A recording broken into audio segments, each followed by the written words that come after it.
amis, pères et mères.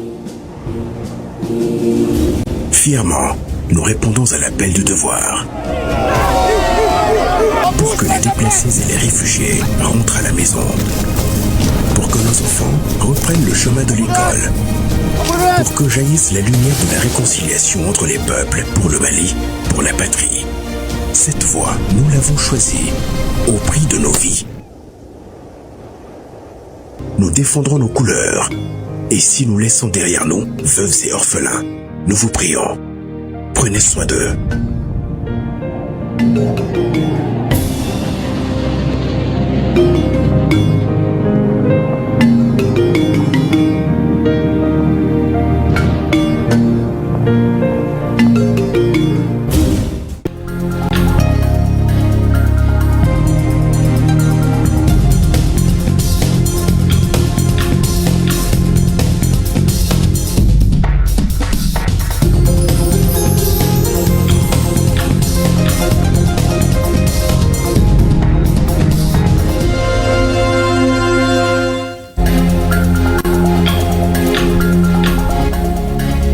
Au sommaire de ce dimanche 20h, nous allons partir à Markala avec Madame le ministre de l'Entrepreneuriat national, Oumou Sall Seck, aux ateliers militaires centraux de Markala et au centre de formation professionnelle de Bafo.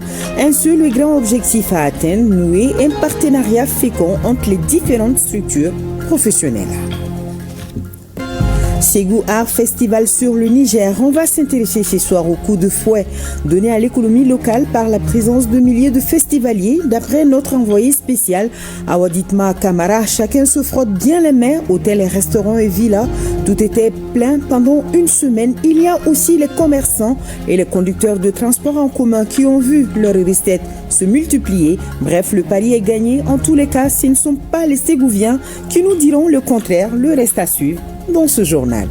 Booster une autre économie locale, c'est le but du programme Jeunes et Stabilisation en équipant de matériel de maraîchage et d'intrants agricoles les femmes de Kolokani et 3 autres localités. Coût du don, plus de 273 millions de francs CFA. Ba Traoré et Sidi Modibo Dambélé ont suivi la cérémonie de remise pour nous.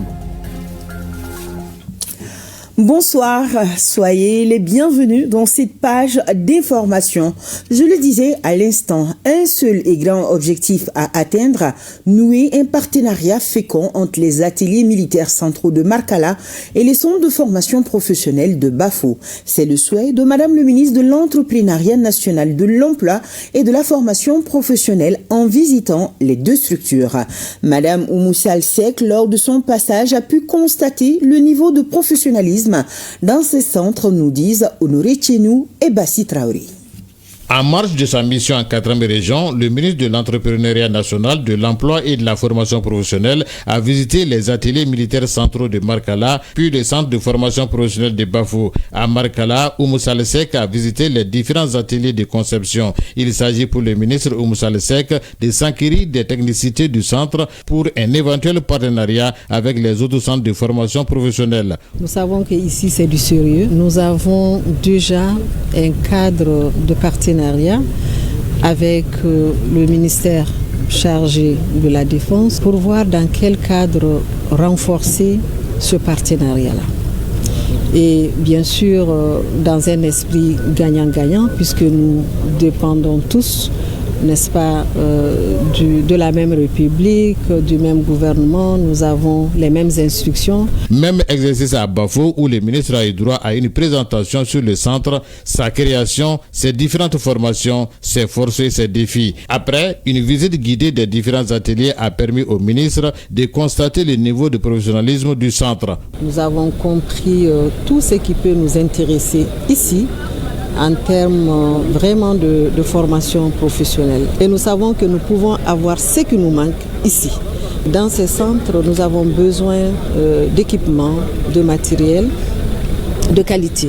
Et nous pouvons les avoir ici aussi. La question de l'emploi concerne également à plus d'un titre la femme, d'où l'accompagnement dans cette mission du réseau des femmes anciennes ministres et parlementaires du Mali et aussi celle du CNT. Nous sommes absolument fiers de ce que le ministère fait. Véritablement, ce sont des chantiers qu'il faut encourager et que le Reform Pays Mali tient absolument à saluer ici. Ce que le ministère est en train de faire est un travail colossal et qui permet aussi de donner de l'emploi à la jeunesse, aux femmes et aux personnes vivant avec handicap. Le ministre a aussi rencontré les responsables des différentes structures relevant de son département. Ségou Art Festival sur le Niger tire vers sa fin. Et justement, ce dimanche matin, parmi les visiteurs de MAC qui prenaient part aux activités, on peut noter la présence de Clara Anna de Souza, directrice des opérations de la Banque mondiale pour le Sahel, Driss Isbayen, ambassadeur du Royaume du Maroc au Mali, ou encore Rachna Korhen, ambassadeur des États-Unis d'Amérique au Mali. Tous ont flâné au bord du Djoliba et sur les nombreux sites du festival, au musée de l'art et de l'artisanat et à la bibliothèque Cheikh Anta Diop du centre culturel Corée. Très éblouis par les différentes découvertes du riche patrimoine culturel malien, ils nous livrent ici leur impression au micro de nos envoyés spéciaux, Cheikh Oumar Sangaré et Abdul Salam Bamar.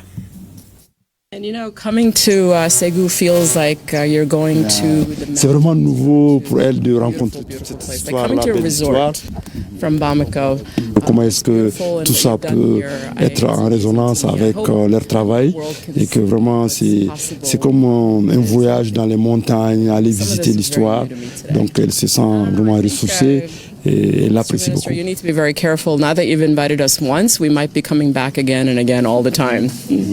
J'ai tendance à dire que je suis plutôt un Touré, je ne sais pas.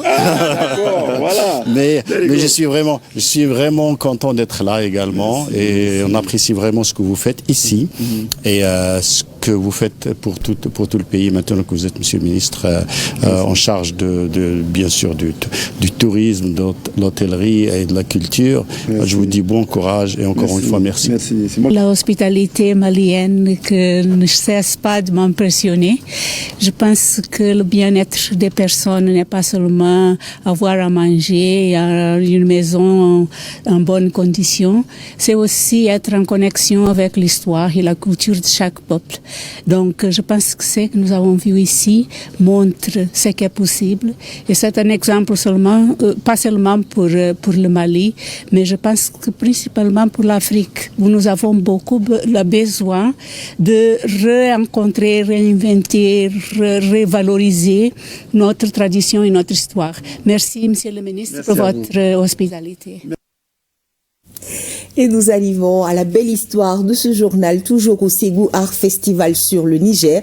Il s'agit du coup de fouet donné à l'économie locale par la présence des milliers de festivaliers. D'après notre envoyé spécial, Awaditma Kamara, chacun se frotte bien la main, hôtels, restaurants et villas. Tout était plein pendant une semaine. Il y a aussi les commerçants et les conducteurs de transport en commun qui ont vu leurs recettes se multiplier. Bref, le pari est gagné. En tous les cas, ce ne sont pas les Ségouviens qui nous diront le contraire. Je vous en dis pas plus. Suivons les retombées économiques de la 21e édition de Ségou Art Festival sur le Niger dans ce grand format. Ségou Art Festival sur le Niger est l'un des événements culturels majeurs du Mali qui draine des milliers de visiteurs nationaux et internationaux dans la cité des Balanzans.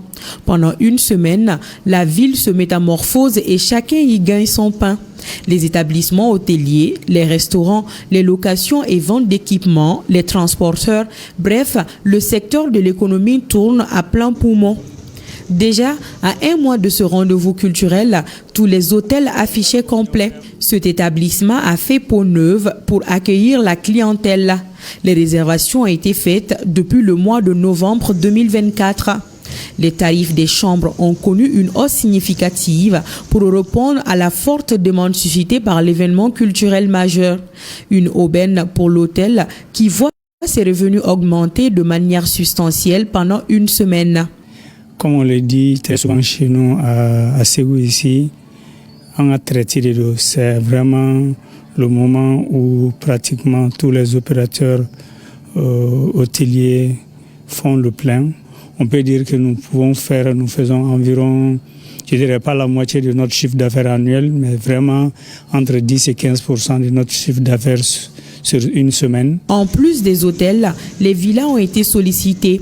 Une alternance pour les organisateurs du festival de contenir ces milliers de visiteurs. Cette fois-ci, voir le contexte de l'événement, on a pas mal d'invités.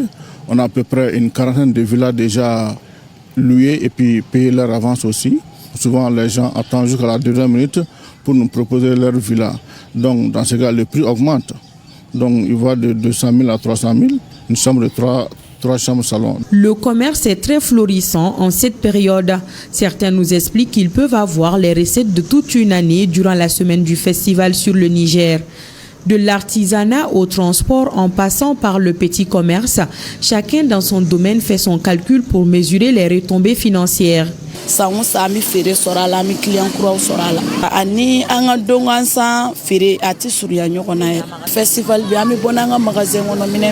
Le festival, c'est une porte de sortie pour tout le monde, pour toutes les Ségouviens. En grosso modo, les clients viennent, tu vois, donc là, le prix est abordable. Aux côtés de ces vendeurs, les conducteurs de mototaxi se fraient un chemin à Ségou Art Festival sur le Niger et offrent un moyen de transport rapide et pratique pour les visiteurs qui ont hâte de découvrir la culture ségovienne. Et en la matière, chacun a son astuce pour attirer les passagers.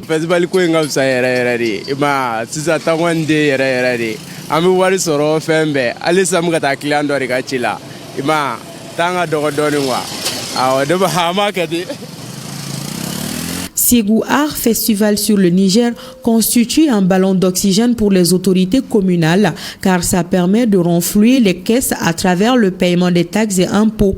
Et c'est l'économie locale qui marque des points à ce niveau. Sur le plan monétaire, chacun y tire son compte. C'est l'économie populaire qui gagne, c'est l'économie formelle qui gagne, ce sont les impôts et taxes de l'État, des collectivités territoriales, tout le monde y gagne.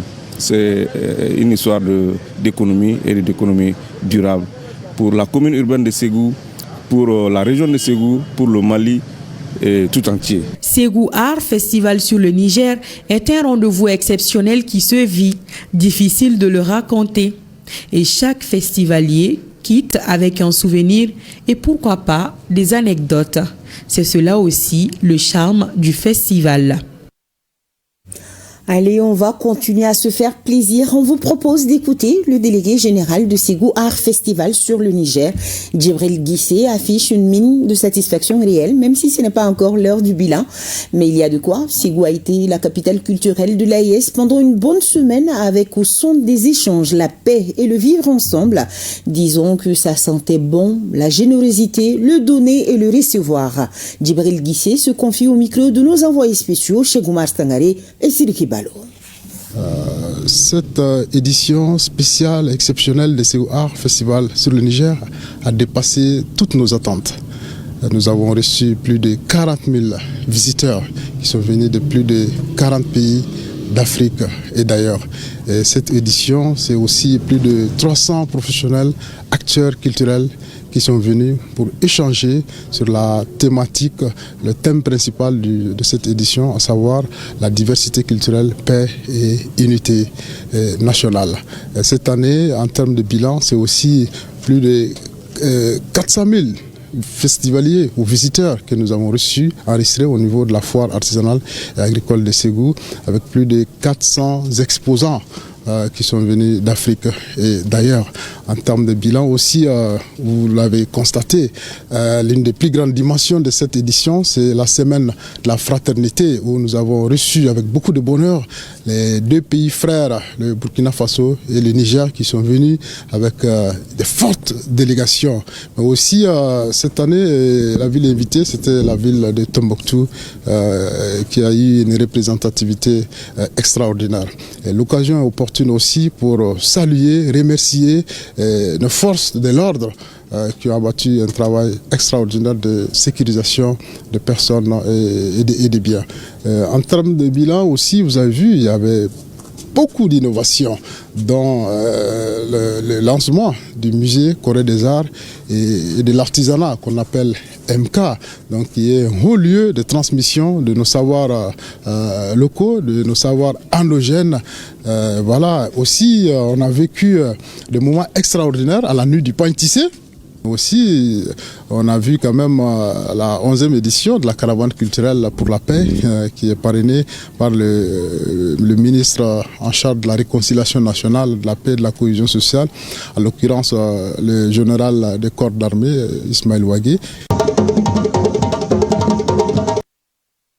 L'Agence nationale pour l'emploi ANPE aux côtés de Ségou Art Festival sur le Niger. Pour cette édition, le directeur général Ibrahim Agnok, à travers l'agence, offre plusieurs services en termes d'opportunités d'emploi. Faisons un tour au stand de l'ANPE à la foire de Ségou. Je vous propose de suivre Kandé Sila et Bakari Traoré dans ce reportage. Avec plus d'une vingtaine d'années de participation au festival sur le Niger, pour cette 21e édition de la foire, l'Agence nationale pour l'emploi n'entend pas déroger à la règle. Nous avons participé pour la 21e fois à la foire de Ségou, festival sur le Niger, pour faire des sensibilisations aux usagers clients sur les opportunités de l'ANPE.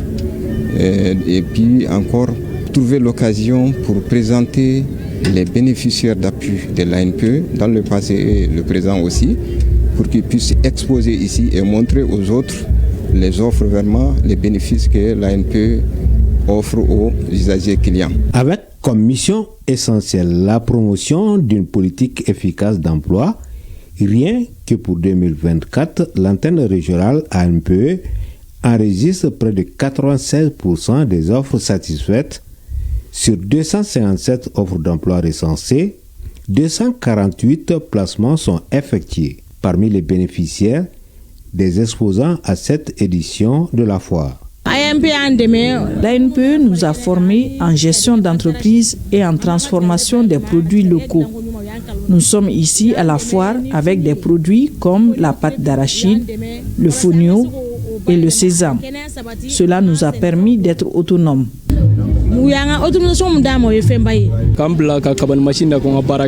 J'ai bénéficié de cette machine de transformation du maïs. Cela a été bénéfique pour moi et je gagne aussi. Le RTM au cœur de tous les grands événements à suivre dans nos programmes. Le 4e et dernier journal spécial sur la 21e édition du Ségou Art Festival sur le Niger.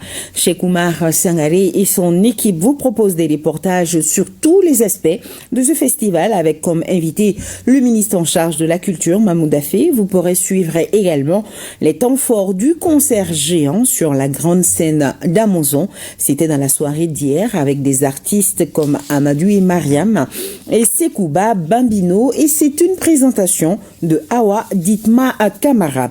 Question d'actualité également dans nos programmes. À noter ce rendez-vous ce soir après cette édition, votre émission Question d'actualité qui fait un gros plan sur l'état de dégradation du fleuve Niger. Les causes sont multiples, l'orpaillage, la teinture et bien d'autres métiers, sans compter les déchets liquides et solides qui y sont déversés. La sensibilisation a montré ses limites en la matière. Quelles sont les conséquences de la dégradation du fleuve Niger? Quelles mesures pour sauver notre fleuve Niger? Les responsables chargés de la sauvegarde du fleuve Niger apportent des éclairages à suivre après l'émission Défense citoyenne, un débat animé par Sira Bachili. Le salon de couture Élégance italo-malienne et ses partenaires vont former 28 jeunes stylistes venant des pays membres de l'AES, une formation des mois qui prendra fin sur un concours de défilé de mode. La formation s'inscrit dans le cadre du projet de développement du textile pour un coût de financement de 100 millions de francs CFA. Adam Maïga et Sidi Moribo Dambélé ont assisté au lancement. Natif de Sikasso, Haruna Touré est spécialiste en coupe et couture depuis plus de 20 ans.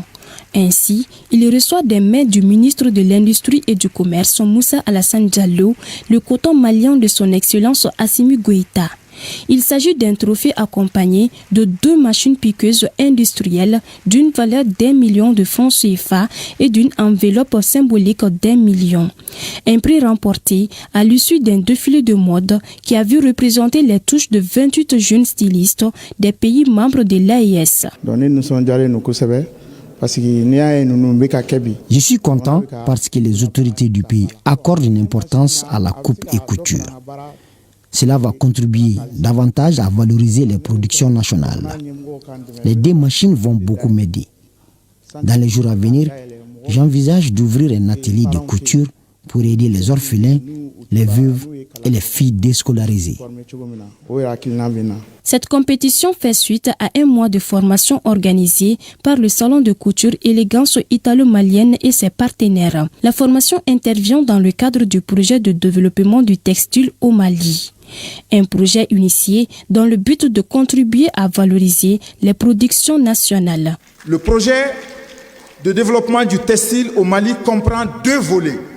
Le premier volet, entièrement exécuté et financé à hauteur de 100 millions de francs CFA par Élégance italo-malienne et ses partenaires. Deuxième volet du projet de développement du textile au Mali concerne la création au Mali de 3 grandes industries textiles. Projet de création de 2 usines de filature, l'une à Bamako et l'autre à Pouchala. Une usine de fabrication de tissus, une usine de fabrication de tenues militaires, une usine de fabrication de tenues scolaires, mais aussi une usine de confection et vente des vêtements de qualité sur les marchés nationaux et internationaux. Outre la valorisation des productions nationales, ces usines vont contribuer à absorber le taux de chômage tout en boostant l'économie malienne.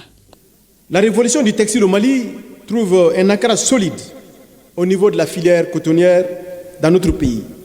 Cette culture participe à la croissance économique et au développement rural, crée des emplois pour absorber le chômage, notamment des jeunes, assure une meilleure insertion des femmes dans le tissu économique à travers des activités génératrices de revenus.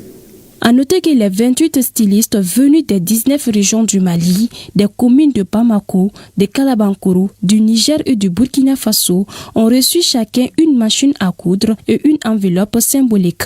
De quoi leur permettre d'optimiser leur production et par ricochet la rentabilité.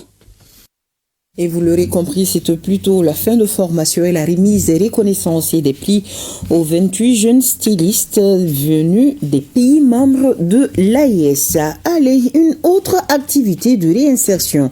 Elle concerne les femmes de Kolokani et 3 autres localités. Le programme Jeunes et Stabilisation les équipes en matériel de maraîchage et en intrants agricoles. Coût du don, plus de 273 millions.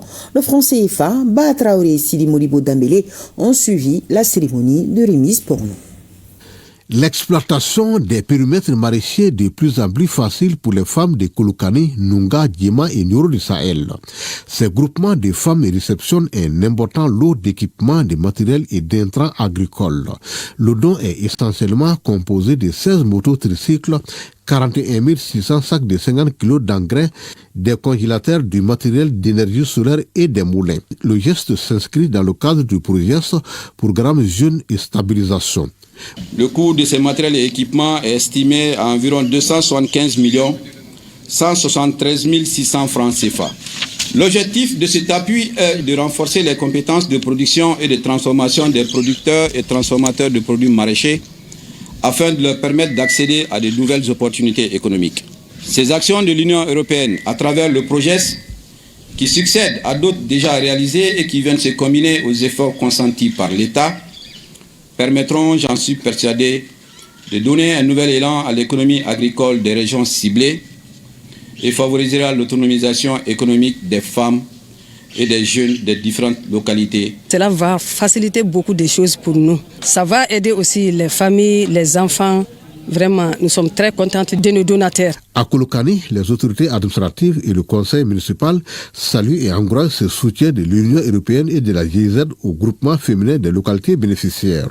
Pour l'entretien et la bonne utilisation de ce matériel, en tout cas, il n'y aura pas de problème parce qu'au préalable, les coopératives ont bénéficié de formations et on a procédé à la mise en place de comités de gestion. Donc tout cela a été fait sous l'égide de la mairie. Il y a un groupement de femmes qui a vraiment commencé déjà à produire les pâtes d'arachide de qualité. Donc c'est pareil pour tous les autres groupements. Donc déjà elles sont à l'œuvre. L'accompagnement des 763 jeunes dont 225 femmes en leur apprenant des métiers porteurs et l'assistance à 5 groupements de jeunes dans la mise en œuvre des mini-projets sont entre autres acquis du projet à Kolokani. L'actualité de ce dimanche nous amène en 13e région. La chef de l'exécutif régional rencontre au gouvernorat de Dioula les représentants des organisations de la société civile, des partis politiques et des syndicats. C'est dans le cadre de sa prise de contact avec les forces vives du Banico. Moustapha Doumbia, Issaba. C'est une semaine consacrée à des visites de courtoisie et à des rencontres. Des visites aux notabilités, aux grands imams et aux responsables des différentes églises de Dioula. Les rencontres ont concerné les chefs de services régionaux, les organisations de la société civile, la classe politique, les syndicats, les ordres professionnels, bref, toutes les sensibilités du Baninko. Tout d'abord, je remercie les plus hautes autorités du pays, en l'occurrence le président de la transition, son Excellence, le général d'armée Assimi Goïta et son gouvernement qui ont placé leur confiance en moi, en me nommant gouverneur de la région de Dioula. À travers ma personne, c'est toutes les femmes du Mali qui se retrouvent là-dedans. La chef de l'exécutif régional s'est aussi rendue à Fana pour rencontrer les responsables de la CMDT. Cette étape a coïncidé avec un exercice de simulation de la protection civile sur un cas d'incendie. La délégation s'était déjà rendue au tribunal d'instance de Dioula ainsi qu'à la mairie de la commune de Kaladougou, dont Dioula est le chef-lieu. À chaque étape, la gouverneure a invité à une franche collaboration. Le premier chantier, c'est la jeunesse et les femmes. Je lance un appel à toute la population de Dioula. Nous sommes là pour eux. Nos portes sont grandement ouvertes pour la population et je leur demande de faire des bénédictions pour la transition. Les différentes personnalités rencontrées ont salué la démarche de la gouverneure. Elles ont fait des bénédictions pour les autorités de la transition et ont présenté des vœux de nouvel an. Direction la place d'armes du centre d'instruction mixte de Gao, où les élèves sergents et caporaux viennent de boucler leur formation de chef de groupe et chef d'équipe sous l'œil vigilant du commandant du secteur 1 de l'opération Maliko, le colonel Ibrahim Samassa. Je vous rappelle que la formation doit renforcer et perfectionner leurs capacités en tant que futurs chefs de groupe et chefs d'équipe. À lui Idrissa Maïga avec le concours de la DIRPA, correspondance. Ils sont au total 198 élèves sergents et caporaux à boucler cette formation du certificat d'aptitude technique numéro 1 et 2. D'une durée de 6 mois, cette formation concerne l'éducation physique et sportive, la formation militaire au combat et la formation technique. 198 élèves sont désormais et officiellement détenteurs du CAT1 et CAT2, qualifiés dans les compétences ci-après. Chef de groupe et auxiliaire capable de commander un groupe d'infanterie. Chef d'engin et auxiliaire capable de commander un engin blindé. Sous-officier d'artillerie maîtrisant les différents rôles de chef de pièce et adjoint dans une unité avec des prérequis d'encadreur d'artillerie. Sous-officier et caporaux capables de définir les moyens de transmission au chef pour une bonne fiabilité de la communication. Former des sous-officiers et caporaux capables de remplir les fonctions suivantes. Magasinier, soutier et mécanicien de corps de troupe. Les chefs d'équipe maîtrisant les différents rôles d'une équipe de combat d'infanterie, des pointeurs. Par cette formation, la hiérarchie militaire veut renforcer et perfectionner la capacité des futurs chefs de groupe et chefs d'équipe afin de rehausser le niveau des forces de défense et de sécurité. La formation, l'encadrement et le commandement sont intimement liés. La deuxième chose que je souhaite vous dire, c'est qu'il convient de se rappeler les valeurs des FAMA qui sont la discipline, la loyauté. Une remise d'attestation aux majors des différentes spécialités, un défilé militaire et un cocktail ont agrémenté la cérémonie de fin de formation au centre d'instruction mixte de Gao. Beaucoup de joie. Un mot de cette sortie de supervision de la directrice nationale de l'ONAPUMA, Koné Odile Dako, vient d'effectuer une visite à la capitale du Kénédougou afin de rencontrer les 49 pupilles vivant à Sikasso. Une démarche qui fait partie de ses missions, c'est-à-dire s'assurer des conditions de vie et d'éducation des pupilles dans leur environnement immédiat. Compte rendu, Mariam Touré, Taïrou Konati. La directrice de l'Office national des pupilles du Mali, ONAPUMA, veut par cette visite de supervision apprécier les conditions de vie des pupilles en milieu familial et aussi leur évolution scolaire. Première étape de ces visites dans la capitale du Kénédougou, l'école privée La Lumière dans le quartier Amdalaï. Là se trouve l'élève Souleymane Koulibaly en classe de 3e année. Dans ce milieu d'apprentissage, le jeune Koulibaly donne bonne impression. Je m'appelle Suleiman Koulibaly. Je veux faire soldat, comme mon père, le sergent Alou Koulibaly. Suleiman, c'est un bon élève. Il étudie bien, il comprend facilement et il écoute le maître au moment où le maître donne son enseignement. Suleiman participe beaucoup aux cours. Deuxième étape de ces visites, la famille Koulibaly à Amdalaï, où vit la jeune dame Abibata Koulibaly, veuve de militaire, avec à sa charge 2 pupilles de la nation. Dans ce milieu familial, les enfants évoluent dans un milieu ambiant et bénéficient de la pension régulière de 100 000 francs par trimestre et par enfant.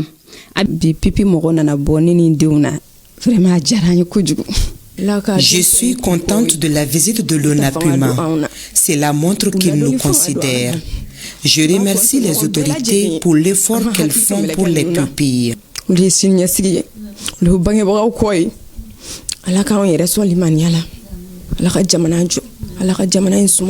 Avant de quitter Sikasso, la directrice nationale de l'ONAPUMA, Kone Odile Dakou, accompagnée de ses 49 pipis vivant à Sikasso, a rendu une visite de courtoisie à la chef de l'exécutif régional qui a saisi l'occasion pour saluer cette initiative de l'État.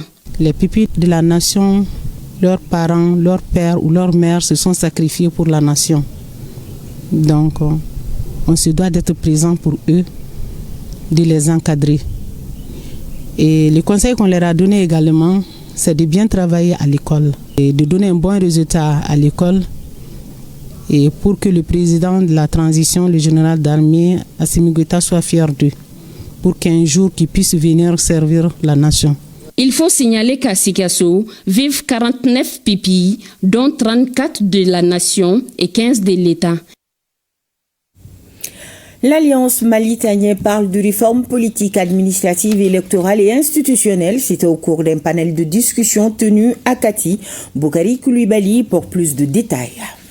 L'Alliance Mali-Tanien continue de plus belle sa mission d'accompagnement et de promotion des actions des autorités de la transition. Après l'étape de Kolokani, c'était au tour des habitants de Kati de bénéficier d'une large compréhension sur les réformes politiques, institutionnelles et administratives opérées par la transition, notamment la prorogation de la révision annuelle des listes électorales. Elle vise à résoudre les insuffisances liées à l'inscription sur les listes électorales, à renforcer la gestion des listes électorales, à élargir l'accès à l'enrôlement. Il est important de saluer les nouvelles mesures inscrites dans les articles 57 et 70 de la loi électorale qui allègent le processus d'inscription en permettant aux nouveaux majeurs non inscrits de se faire enrôler sur la présentation d'un acte de naissance, d'un récépissé RAVEC, d'une fiche descriptive individuelle ou tout autre document officiel. À en croire le préfet de Kati, l'affluence est morose concernant la révision des listes électorales dans son cercle. Ce cadre d'échange permettra selon lui de changer la donne. Cette journée d'information et de sensibilisation mérite tout notre accompagnement, car elle dénote l'engagement patriotique et l'esprit civique des plus hautes autorités à apporter leur contribution à la recherche de solutions pérennes aux crises multiformes que traverse notre pays. Au sortir des discussions, les organisateurs de la campagne de sensibilisation ont invité les uns et les autres à la mise à jour et l'inscription des nouveaux majeurs sur la liste électorale. Les retardataires ont jusqu'au 28 de ce mois pour effectuer l'opération. Forum régional à Tombouctou sur les acquis du projet Voix des femmes. L'initiative est de l'ONG Aide au développement durable et ses partenaires financiers, Interpis et l'Union européenne. Najim Baba Sissé, Maouloud Tandina, reportage. Le projet Voix de femmes mis en œuvre par l'ONG Aide au développement et ses partenaires comme l'Union européenne et Interpis ont entrepris plusieurs actions en faveur des organisations de la société civile dans la région de Tombouctou. Des actions visant à amplifier leur engagement citoyen et leur rôle de femmes en tant qu'agentes de changement dans leurs milieux respectifs. Ce forum régional est opportun pour capitaliser les leçons apprises et les bonnes pratiques afin d'élaborer un plan de pérennisation. Nous voilà aujourd'hui au forum régional qui a pour objectif de mettre en réseau les organisations féminines au niveau de la région de Tombouctou afin de partager leurs expériences, leurs défis et des solutions proposées, favorisant ainsi un apprentissage mutuel, mais aussi de développer des stratégies durables pour assurer la continuité des actions et initiatives déjà mises en place. Au cours des travaux, ces femmes issues des organisations de la société civile vont échanger à travers des panels sur la participation à la vie associative et l'accompagnement des leaders communautaires sur la promotion de la voix des femmes, le réseautage et la participation des femmes au processus de paix et de gouvernance locale. Des missions qui figurent au cœur des préoccupations des partenaires qui appuient financièrement Voix des femmes. Interpeace aide à mettre en place des processus de changement qui favorisent une paix durable, la cohésion sociale et la résilience.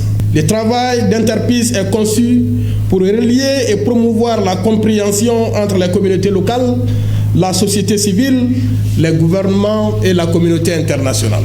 Le coaching intergénérationnel et les réseautages jouent un rôle essentiel pour garantir une transmission efficace des savoirs et compétences, et les jeunes filles doivent s'en inspirer de leurs aînés ici présentes massivement et en qualité et bénéficier de leurs expériences pour s'affirmer au sein de la société. Au terme des travaux de 2 jours, les acteurs vont élaborer des stratégies de pérennisation des acquis et formuler un plaidoyer pour une meilleure implication des femmes par les décideurs. Bamako accueille demain le 65e congrès du Collège ouest-africain des chirurgiens et ce jusqu'au 20 février 2025. Cet événement est organisé par la Société de chirurgie du Mali. Au menu de ce colloque, des opérations chirurgicales gratuites et des formations continues à l'intention du personnel de santé. Nous vous proposons d'écouter le professeur Pierre Adénié Togo, président du comité local d'organisation du Collège ouest-africain des chirurgiens. Il nous parle de ce cadre de concertation et d'action entre médecins pour la promotion de la santé publique en Afrique et en particulier au Mali. Il est au micro de Cheikh Oumar Kamara.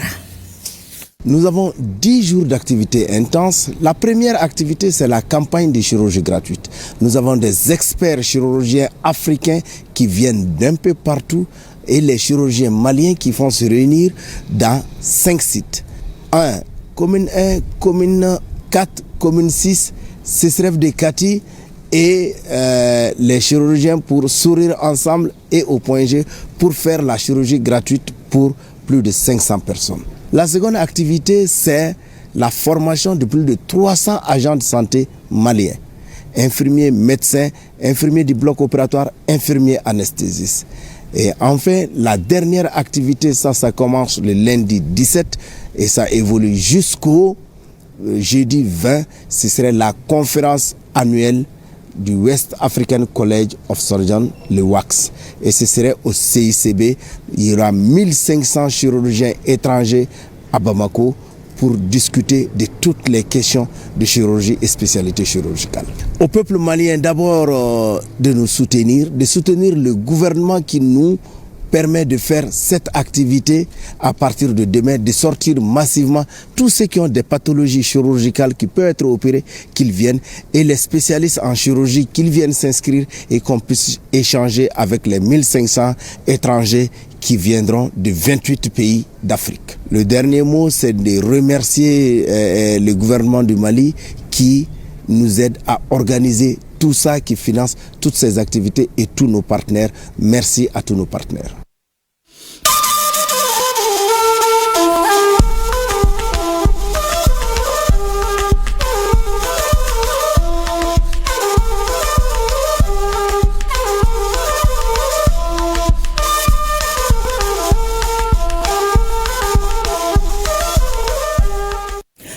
À présent, qu'il faut-il retenir de l'actualité dans les pays AES? Commençons par la mise en place à Koulikoro du bureau du regroupement des associations pour le développement de l'intégrité et la souveraineté dans l'espace AES. Boubacar Sissoko. Dans le souci de bien accompagner les 3 chefs d'État de l'AES, le bureau du regroupement des associations pour le développement, l'intégrité et la souveraineté dans l'espace AES, Radis AES, vient d'être mis en place à Koulikoro. Il est composé de 32 membres qui sont des représentants de la CAFO, de la jeunesse, de la société civile, des femmes, des militaires à la retraite, entre autres. La mission qui est assignée au Radis AES de Koulikoro est de renforcer la formation, l'emploi et le leadership Et c'est désormais Diarra Fatoumata Maïlé Tungara qui dirige ce nouveau bureau de 32 membres pour un mandat de 3 ans. Notre objectif d'abord, c'est renforcer tout d'abord les membres du bureau à donner les formations aux jeunes dans notre localité et ailleurs. Les 3 présidents, on doit les accompagner, vaille que vaille, à ce que ça soit une réussite. Et Radis est placé en tout cas en premier pour mieux faire le travail. Donc toutes les associations sont représentées ici. Pour le président national de Radis AS du Mali, soutenir la construction des États du Sahel, c'est contribuer à notre propre développement. L'AES aujourd'hui est un instrument majeur pour notre développement économique, social et culturel. Donc soutenir, n'est-ce pas, la construction des États du Sahel, c'est soutenir vraiment notre propre développement économique, culturel et social, et également soutenir la paix, la stabilité et la sécurité. L'AES est un espoir et un guide pour tous les Africains. Ils se sont donnés comme objectif défendre nos territoires occupés, assurer la libre circulation des personnes et leurs biens et préserver notre souveraineté. Le président Maïga invite les populations des 3 pays à constituer un instrument de veille pour la mise en œuvre de la feuille de route de la Confédération des États du Sahel. Un nouvel immeuble fonctionnel de l'agence auxiliaire de la BCAO à Bobo-Dioulasso, le bâtiment répond aux normes internationales alliant modernité et tradition du point de vue architectural et consommation en énergie. La cérémonie d'inauguration avec Drissa Traoré et Kadou Romenki. Bâti sur 4200 mètres carrés, le nouvel immeuble fonctionnel de l'agence auxiliaire de la BCAO de Bobo-Dioulasso est un complexe moderne. Il comprend un bâtiment principal construit sur 2 niveaux et des annexes. L'infrastructure respecte les normes contemporaines en matière d'efficacité énergétique et de développement durable. Parmi les équipements notables figurent des panneaux solaires qui permettent une production d'énergie propre en injection directe, sans utilisation de batterie. Des systèmes de climatisation à basse consommation et à haute efficacité énergétique. Un double vitrage, réduisant l'impact des apports solaires et limitant les besoins en climatisation. Ce joyau architectural offre de belles perspectives pour l'essor du secteur industriel à Bobo-Dioulasso. Les perspectives de renforcement de ce tissu industriel sont prometteuses. La vision du gouvernement étant de doter la région des hauts-bassins d'infrastructures modernes, notamment pour la transformation de la tomate, comme en témoigne l'inauguration récente de la société burkinabé de tomates. Au-delà de la capitale économique, cette agence auxiliaire va permettre de déconcentrer et de renforcer les missions de la BCAO dans le Grand Ouest du Burkina, à savoir dans les 15 provinces. Ce nouvel immeuble vient ainsi renforcer l'accessibilité aux services bancaires et financiers, contribuant à un environnement économique plus favorable aux affaires et à l'investissement. Au regard des potentialités économiques de la zone Est de notre pays, sur instruction du président du Faso, je vous soumets officiellement la requête de construction d'une agence dans la région du Centre-Est. Plus qu'une inauguration pour les différents acteurs ici présents, l'événement de ce jour marque l'aboutissement d'un chantier entamé en juin 2018 dans le cadre de la mise en œuvre du programme d'extension du réseau des agences de la BCAO et de réhabilitation des immeubles existants. Le bulletin des interventions des forces de défense et de sécurité du Niger dans leur mission de sécurisation du territoire du 6 janvier au 8 février 2025, c'est avec Jocelyne Amoussou. Dans la région de Tillabéri, sur la rive droite du fleuve Niger, lors d'une mission d'escorte, la vigilance renforcée des hommes a permis de repérer 2 engins explosifs improvisés à proximité du pont de Jangoré, un passage stratégique pour les véhicules civils et militaires. Le génie militaire est intervenu avec succès pour les neutraliser, prévenant ainsi tout risque de dommages, notamment pour les nombreuses populations empruntant ce tronçon. Dans le même ordre d'idées, une autre mine artisanale a été activée à distance par l'ennemi au niveau d'un point de contrôle de la position de Bulunjuga. L'explosion déclenchée n'a causé aucun dommage, ni sur le personnel, ni sur le matériel. Le 7 février 2025, aux abords de la localité de Tougouri, des terroristes ont tenté de s'infiltrer dans un dispositif des forces de sécurité en mission d'escorte. La riposte immédiate des éléments déployés a contraint les assaillants à battre en retraite. Une opération de ratissage menée dans la zone de l'incident a permis de récupérer une moto ainsi que des effets militaires abandonnés par les terroristes. Dans la région de Tawa, dans le cadre de l'opération Chara, selon les renseignements reçus, des bandits armés ont fait éruption dans un campement du village de Wuchia, situé dans la commune rurale de Sabangida Madawa, à 20 km au nord de Rufa et à 65 km au sud-est de Madawa. En effet, 2 individus, dont une femme, sont arrivés dans ce campement en provenance d'un pays voisin. À leur arrivée, un villageois vigilant a insisté pour vérifier leur identité. Profitant de la situation, l'homme qui l'accompagnait a pris la fuite. Grâce à une intervention conjointe des éléments de la brigade territoriale de la gendarmerie de Madawa et de la police de Rufa, la situation a été maîtrisée.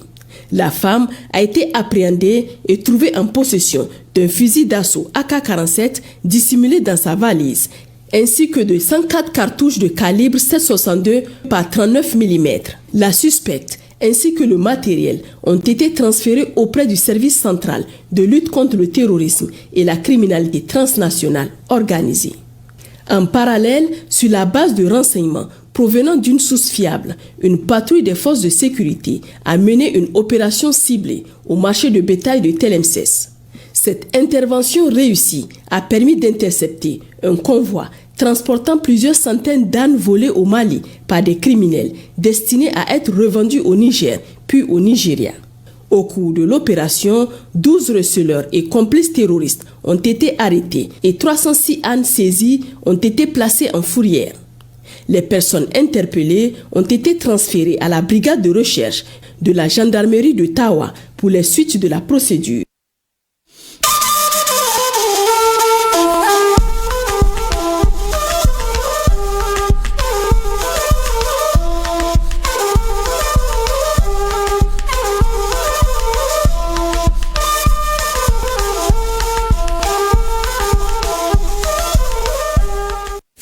Et tour au Mali, tenue de la 2e édition du festival Bera, c'est le village de Solenta, dans la commune de Ouala, cercle de Bafoulabé, que l'événement a réuni l'ensemble des villages de la commune et environnants. Le thème retenu est la culture au centre de la cohésion sociale et du développement durable. Voyons toute la richesse culturelle de la contrée de BTA avec nos envoyés spéciaux, Mariam Koulibaly, Tchédje Kamara. Le festival Bera est un rendez-vous unique à Solenta qui rassemble tous les 2 ans les natifs et sympathisants de la contrée de BTA dans la commune rurale de Walia. L'initiative s'inscrit dans la dynamique de la préservation et la promotion des ressources culturelles de la dite localité. Nous avons eu cette idée-là d'organiser quelque chose qui puisse rassembler tout le monde. Le programme établi sur une période de 5 jours a permis de mettre en lumière toute la richesse folklorique du village, les pratiques culturelles, les mets traditionnels et les sites symboliques. C'est avec vous et à travers vous que je suis heureux d'apprendre que le Bera est l'institution traditionnelle la plus puissante, la plus collégiale et la plus unanime de la communauté, non pas seulement par le nombre croissant des adhérents, mais également par la maîtrise de la tradition. En droite ligne avec la politique des autorités du Mali, nous voudrions que le Mali soit respecté. Et pour que le Mali soit respecté, il faut que notre culture soit mise au devant de la scène. Ce festival contribue à ce que la culture, la tradition soit connue de la jeune génération. Pour placer la fête dans son contexte, les festivaliers ont eu droit à une conférence de débat sur la place publique, communément appelée Bera. Le thème retenu est Bera, dictature ou démocratie. Le Bera est organisé en classe d'âge. L'importance maintenant, c'est aider le village dans les activités économiques, dans les activités, dans les travaux d'intérêt public. Le rendez-vous est donné en 2027 pour la 3e édition.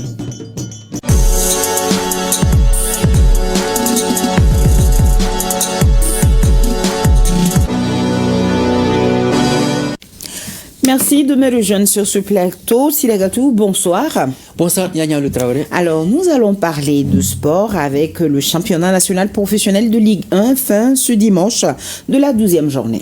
Le Stade Malien de Bamako a cartonné Binga FC 4-0. Ce succès fait du bien aux Blancs, 8e au classement avec 13 points. Le Stade Malien de Bamako a 4 matchs en retard. En début d'après-midi, le Djoliba, c'est victorieux du premier FC Yara, se positionne à la 2e place avec 20 points à 1 point de l'ISFAS, leader provisoire. Les Rouges comptent 4 matchs en retard. La FEMAFOOT harmonise progressivement le calendrier de la Ligue 1 Pro. A retenu ce mercredi 12 février 2025, Stade Malien de Bamako, étoile du Mandé à la faveur de la 4e journée en retard, et Djoliba c'est Binga FC pour boucler la 5e journée en retard. On avait déjà vu quelques images de basket. Alors, nous allons venir à ça, la 2e journée du championnat national de première division qui s'est achevée hier, Silagatou. En série dames, Calaban Sport Club bat l'AS Royal 65-62. l'AS Police gagne 78-51 le centre de référence de basket de Tombouctou. Face au Kanou, domine l'ISFAS 61-55. Le match Stade Malien de Bamako Djoliba s'est arrêté à la mi-temps à 31-31 dû à une panne au niveau de la table technique et du tableau électronique. En série messieurs, le centre Mamoutou Kane triomphe 46-42 devant l'AS Royal. l'AS Police s'impose 72-67 face au centre de référence de Tombouctou. Le match entre club de Kidal, Stade Malien de Bamako, est reporté. Alors, c'est complet aujourd'hui. On est en hippisme, en marge du festival sur le Niger. Le Grand Prix a été couru et c'est le cheval Destin qui s'est classé premier. La fête était totale à Ségou, Silagatou. Oui, rarement une course de chevaux a connu une telle mobilisation à Ségou. Cette 11e édition du Grand Prix de hippisme a été remportée par le cheval Destin sous les applaudissements nourris d'un public des grands jours. Le compte-rendu de cette course palpitante avec notre envoyé spécial à Ségou, Abdul Karim Kaba. Le cheval Destin gagne le Grand Prix du festival sur le Niger, doté du trophée Digué Eco. Sur une distance de 2200 mètres, 12 chevaux étaient au départ. En plus du Destin, Delta Force a été 2e, 3e Jawando. Mandela occupe la 4e place et Salfo Bleni ferme la marche. Je suis très content. Je peux dire que chaque année il y a évolution par rapport au Grand Prix du festival Groupe Djigué. Je remercie et je salue les invités et l'organisateur pour dire que vivement la prochaine édition. La particularité de la 11e édition du Grand Prix du festival sur le Niger a été la course des 100 améliorés. Une première dans la capitale de Balanzan. Donc cette année, l'évolution ça a été que c'est la première qu'on a entamé la course des super cracks et des chevaux de 100 améliorés devant tous les publics qui viennent, tous les passionnés du cheval et devant le président de la fédération ici et le secrétaire général. Cette édition du Grand Prix du festival sur le Niger, doté du trophée Digué Eco, a enregistré la participation de 56 chevaux dans 5 courses et 4 catégories. Abdul Karim Kaba nous signale que tous les chevaux ont couru. Alors cette annonce, avec votre permission, l'émission Tchibabao sur la radio chaîne 2 95.2 FM reçoit comme invité ce soir à 22h45 Mahamadou Draba, le nouveau président de la Fédération malienne de boxe. Tchibabao est une présentation de Koji Sibi et une réalisation de Suleiman Sanogo. Very good. C'est tout? C'est ce qu'il fallait retenir. Alors, la chaîne 2, la 95.2. L'onde de choc. L'onde de choc, vous avez compris. Je vais vous garder, Silagatou, pour qu'on regarde ensemble ce concert inédit du virtuose de la Kora, notre Sidiki Diabaté, à la Défense Arena à Nanterre, en France, dans le cadre de sa tournée européenne. De grands noms de la musique malienne ont pris part à ses côtés à ce concert géant. Je vous propose quelques séquences de ce concert en son et à lumière.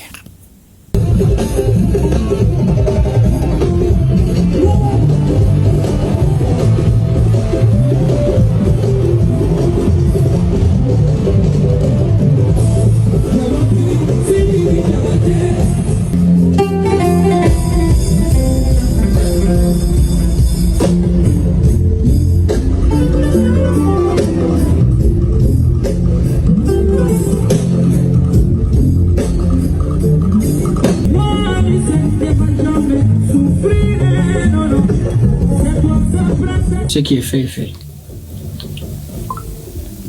Et Dieu nous a aidés à le réaliser. Aujourd'hui, le 8, et ce concert faisait partie des promesses que j'ai faites à mon père.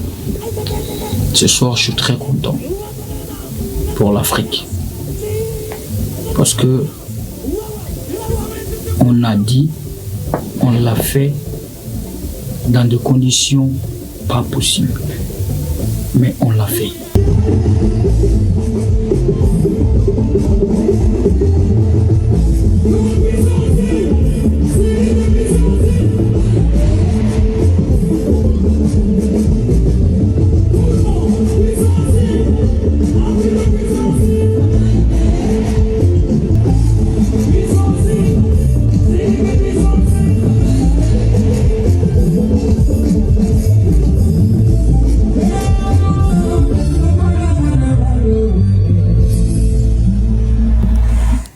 Le génie de Diabatiba Musique a fait trembler l'arena hier soir. Segatou, malheureusement, on nous signale que notre artiste Sidiki Diabati s'est fait voler à son domicile la recette de sa tournée estimée à des millions de francs CFA.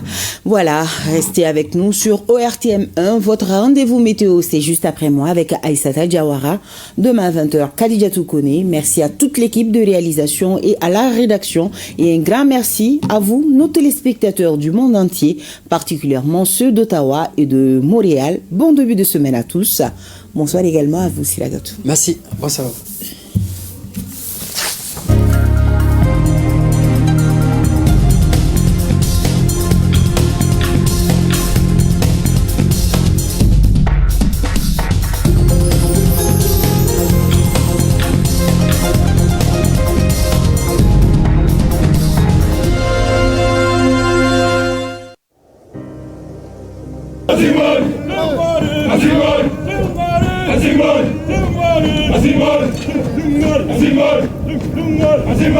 Nous laissons derrière nous tout ce que nous avons de plus cher. Enfants, épouses,